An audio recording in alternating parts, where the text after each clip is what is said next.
Hindari 5 makanan ini kalau misalnya kita pengen benar-benar menurunkan kadar lemak, menghilangkan lemak di seluruh badan kita, mau di paha, di lengan, di pipi ya, yang awalnya mukanya cabi kayak gini gua dulu ya, di dada, atau bahkan yang paling susah itu adalah di perut, yang awalnya kadar lemak 40% gini, contohnya, atau gua 30% gini ya, ke kadar lemak 15% kayak gini, atau gua nih 15% kayak gini, atau bahkan yang perempuan 45% kayak gini, kita turunin ke kadar lemak 20% kayak gini, dan bakalan jadi jauh lebih langsing. Body age kita, umur biologis kita bakalan jadi semakin muda, walaupun umur kronologi kita itu udah tua, tapi organnya tetap sehat karena kita bukan mobil ya Pak ya.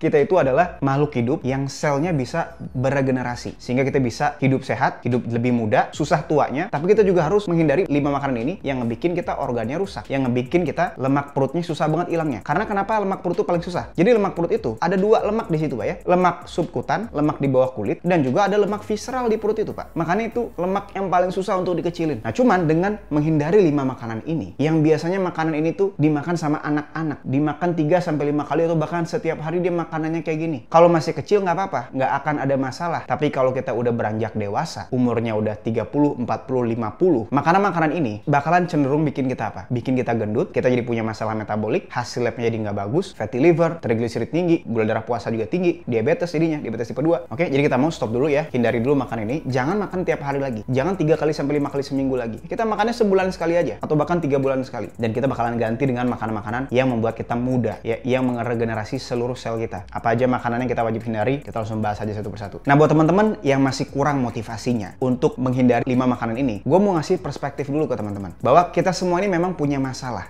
keuangan, masalah hubungan, masalah di pekerjaan, yaitu kaitannya sama keuangan ya, ribuan masalah tadi misalnya, kalau dirinci itu banyak banget masalahnya. Tapi ada lagi yang lebih fundamen dari semua masalah tadi, yaitu apa? Yaitu masalah ini. Kalau misalnya kena masalah kesehatan ini ya, masalah tadi itu udah bubar, kita fokus ke satu masalah ya, dari masalah tadi ribuan masalah atau ratusan masalah, jadinya cuma satu masalah kesehatan. Antara misalnya diabetes, atau misalnya masalah jantung karena makan gula terus, makan manis terus, pokoknya masalah metabolik yang membuat kita jangan, lu nggak usah sosokan mikirin relationship atau misalnya uang, karena kesehatan kita apa? Kalau kita udah nggak hidup ya, nggak sehat, kita nggak bisa nikmatin pemberian dari Tuhan ini ya. Jadi kesehatan itu nomor 1. Jadi buat teman-teman yang masih mengabaikan kesehatan, nyari duit mulu, ya gue paham gitu. Cuman kalau udah sakit, percuma duitnya. Mau 1 triliun, 100 triliun, 270 triliun misalnya, itu nggak bakalan bisa dinikmatin. Jadi kita mau taruh kesehatan kita yang utama, supaya kita bisa ngasilin uang lebih banyak, dan menikmati uangnya juga lebih enak. Nah jadi apa makanan yang pertama kita wajib hindarin? Yang wajib kita hindarin kalau misalnya kita mau nurunin kadar lemak, yaitu adalah makanan yang berbahan dasar tepung. Tepung itu adalah karbohidrat olahan ya, buat teman-teman yang nggak tahu. Itu glycemic indexnya tinggi, karena dia melalui proses pemanasan lagi, diolah lagi segala macam, itu pasti oksidasi banget. Oksidasi itu tingkat inflamasi itu tinggi. Apa aja contohnya? Contohnya misalnya mie instan, donat misalnya, kue-kue. Pokoknya apapun yang berbahan dasar tepung, itu bakalan naikin kadar lemak kita tuh tinggi banget. Termasuk juga tepung-tepung, misalnya bakso ya. Bakso itu kan sebenarnya kan 70% tepung. Ataupun makan makanan yang bertepung-tepung lain. Ayam goreng tepung misalnya, nugget tepung, pokoknya apapun yang tepung-tepung. Kita mau di stop dulu, hindari banget, pokoknya nggak ada lagi makanan itu. Karena kita akan sangat susah untuk pertama, mengontrol nafsu makan kita. Kita misalnya punya apa? Itu gue sering banget nonton di TikTok tuh. Mie instan 1 bungkus cuman cemilan. Mie instan 2 bungkus masih belum kenyang. Sedangkan 1 bungkus aja yang dianggap cemilan itu kalorinya udah tinggi banget dari mie itu. Belum lagi dari bumbu mie-nya, ada gulanya, ada kecapnya, ada sausnya, ada minyaknya nggak sehat. Itu kalorinya jadi gede banget. Jadi yang pertama, kita akan jadi sangat susah untuk kalori defisit. Kalau ada orang bilang nggak apa-apa makan mie instan, dia udah kurus, dia udah ideal, dia makan sekali doang gitu sebulan dan kurus, nggak masalah. Ini buat teman-teman yang kadar lemaknya tinggi 40% gini kalau cowok ya, atau bahkan 45% gini kalau cewek. Ya ini buat teman-teman yang pengen cepet banget turuninnya. Sebulan itu bisa sampai 10-15 kilo, atau bahkan 3 bulan itu bisa 45 kg nih kayak followers kita ini. Dan bahkan update ke gua itu 50 kilo. Dia drastis banget turunnya. Atau bahkan klien gua ini ya, yang gua coaching langsung, itu dari 40% kadar lemaknya itu turun ke 20%. Padahal gua coachingnya online. Dia di Amerika, gua di Jakarta ya. Jadi ini buat orang-orang yang memang pengen nurunin berat badan. Tapi kalau ada orang lain ngomong, oh nggak apa-apa makan ini itu, ya lu udah ideal badannya pak. Ya, beda sama kita. Misalnya kalau gua dulu yang kadar lemak tinggi 30% gini, mukanya cabi, jerawatan, hancur, makannya junk food mulu. Kita harus stop dulu, hindarin dulu, ngertiin konteksnya. Ini kita lagi berprogres menurunkan kadar lemak dengan paling cepat. Hindarin tuh mie instan. Itu pertama, kita jadi susah kalori defisit. Yang kedua, kita bakalan jadi gampang lapar karena makanan-makanan tadi yang berbahan dasar tepung itu nggak ada nutrisinya, membuat kita aging. Kolagen di kulit kita bakalan rusak. Yang namanya apa? Glycation. Glycation itu adalah ketika protein kita itu dirusak oleh gula. Jadi kalau tepung masuk ke tubuh kita, itu akan jadi glukosa, Pak. Jadi gula, Pak. Jadi semua karbohidrat itu bakalan jadi gula. Dan biasanya kalau gulanya banyak, ya memang banyak biasanya ya, itu bakalan nimbulin glycation tadi. Ini teman-teman bisa lihat ilustrasinya ya. Jadi kolagennya rusak, kita jadi aging, gampang menua, kulitnya jadi nggak kenceng. Oke? Jadi itu kita wajib stop dulu, hindarin dulu makanan bertepung. Yang kedua, yaitu apa? Yaitu karbohidrat digoreng sama tepung, Mbak. Contohnya gorengan. Nah, kalau misalnya teman-teman nih pagi-pagi minumnya kopi manis sama gorengan, pisang goreng. Pisang goreng itu karbohidrat dilapisi sama tepung, terus digoreng sama minyak nggak sehat. Itu trigliserida kita, lemak dalam darah, itu naik banget pasti. Kalau kita cek lab itu pasti dibintangin.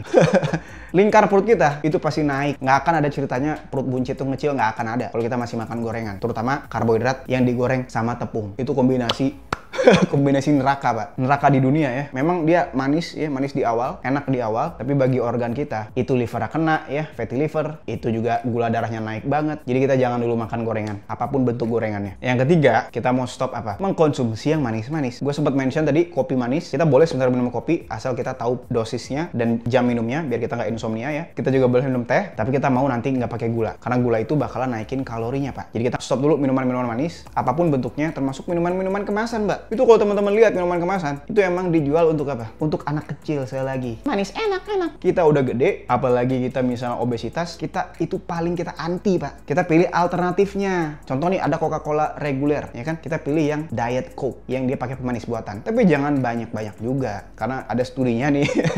Di studinya lumayan serem ya, gue juga takut hubungan antara diet soda ini ya sama aspartim itu. Jadi aspartim itu kan pemanis buatan dari Diet Coke itu ya, atau pemanis buatan lain, dengan autism di laki-laki, di anak laki-laki ya. Jadi teman-teman baca sendiri ada studinya ya. Jadi jangan banyak-banyak juga, apalagi kalau lagi hamil gitu ya. Jangan minum. Saran gue, kita air putih ya udah paling ideal ya. Yang ketiga, kita stop dulu minuman manis. Nah yang keempat, makanan apa yang keempat? Yaitu adalah bumbu-bumbu manis, apalagi yang berlebihan. Kalau misalnya teman-teman nih makan sate, habis makan sate, GERD-nya kambuh, asam lambungnya kambuh. Terus juga kita jadi apa? Jadi pusing, keliangan. Karena apa? Karena lemak di sate itu teman-teman campur sama gula. Gulanya dari mana? Dari kecap. Kecap itu gulanya tinggi sekali, Pak. Belum lagi ada karbohidratnya dari kedelainya, itu naikin gula lagi. Belum lagi minyak nggak sehat, naikin inflamasi lagi. Itu kecap, bumbu kacang ada karbo, naikin lagi gula. Itu lu makan tuh sama lemak, tadi lemak hewani. Itu lu apa lu nggak sakit leher lu? Apa lu nggak pusing? Ya kan? Karena itu gula sama lemak itu berkompetisi tuh masuk ke dalam selnya kan. Jadi kita mau stop dulu, Pak, makan makanan bumbu-bumbu manis. Jadi kita maunya tuh pakai garam aja, karena garam tuh esensial, Pak. Penting banget. Kita stop gula, kita masih bisa hidup. Kita stop garam, kita bakalan jadi kurang cairan. Kita lemes, keliengan, ya pusing, karena kita kekurangan cairan. Ya kita nggak perlu sampai ke rumah sakit sampai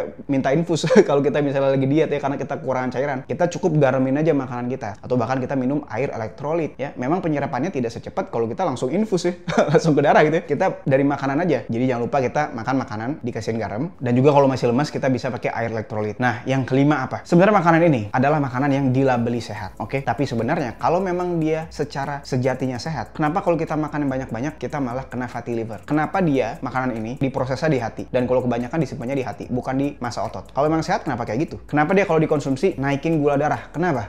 Katanya sehat. Jadi sebenarnya makanan tuh dilabeli sehat, yaitu apa? Yaitu adalah buah-buahan manis, termasuk turunannya, jus buah dan juga salad buah. Kita mau stop dulu mengkonsumsi buah-buahan manis. Kalau misalnya kita mau mengkonsumsi buah, kita konsumsinya yang nggak manis, contohnya kayak alpukat, dan kita nggak boleh banyak-banyak juga ya, karena yang penting adalah protein itu, hewani itu. Jadi apa makanan yang kita wajib konsumsi? Kita wajib konsumsi makanan yang mengembalikan fungsi organ kita. Yang awalnya fungsi ginjal menurun, naik lagi fungsi ginjalnya. Yang awalnya gula darah tinggi, diabetes tipe 2, yang ngefek ke seluruh organ, sekarang HbA1c-nya, gula rata-rata 3 bulan akhir-akhir ini, itu mulai gulanya normal lagi. Karena kita makannya simple, logika simple. Kita nggak makan yang menaikkan gula darah. Yaitu apa? Itu hewani. Hewani itu kalau teman-teman nggak tahu, misal contohnya steak kayak gini ya, itu nutrisinya lengkap banget, mikronutrisi lengkap, proteinnya lengkap, asam lemaknya lengkap, dan juga nggak ada karbohidratnya. Artinya apa, Bang? Artinya nggak naikin gula darah ketika kita makanin tuh makanan. Contohnya apa lagi? Contohnya paha ayam filet. Kita harus pakai lemaknya, tapi jangan banyak-banyak, secukupnya aja, jangan banyak-banyak, biar enak aja dagingnya. Yang ketiga apa? Bisa makan seafood, makan ikan dori, ikan salmon, ikan apa, banyak